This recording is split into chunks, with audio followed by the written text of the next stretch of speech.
casa noturna se mantém à noite em clima de festa. De longe se ouve vários instrumentos de cordas e metais, boêmios bebendo, cantando e dançando ao som da orquestra. Um som estridente que lhe deu o nome de som de cristal. A casa noturna, boate falada, lugar de má fama. As portas abertas durante a noite, entra quem quiser. Porém essa noite, sem que eu esperasse, entrou uma dama.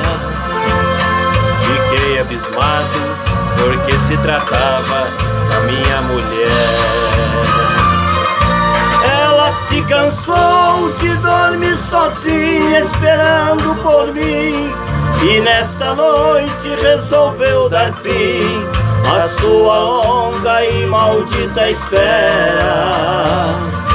Ela não quis mais levar a vida de mulher honrada, se na verdade não adiantou nada ser mulher direita conforme ela era.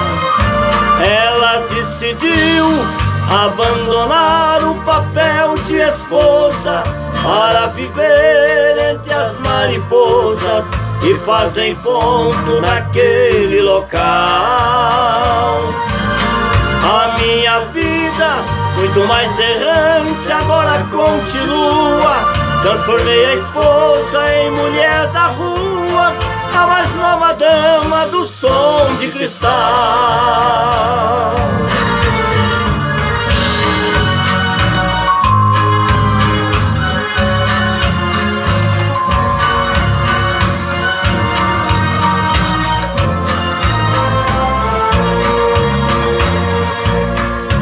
Casa noturna, boate falada, lugar de má fama.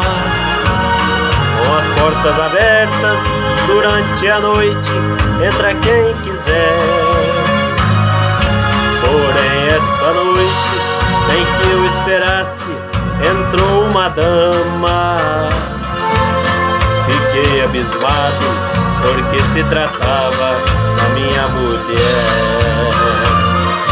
Ela se cansou de dormir sozinha, esperando por mim, e nesta noite resolveu dar fim à sua longa e maldita espera.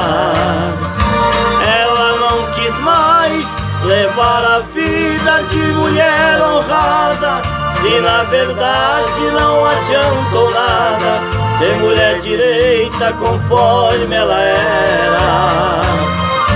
Ela decidiu abandonar o papel de esposa para viver entre as mariposas que fazem ponto naquele local. A minha vida, muito mais errante, agora continua. Transformei a esposa em mulher da rua, a mais nova dama do som de cristal.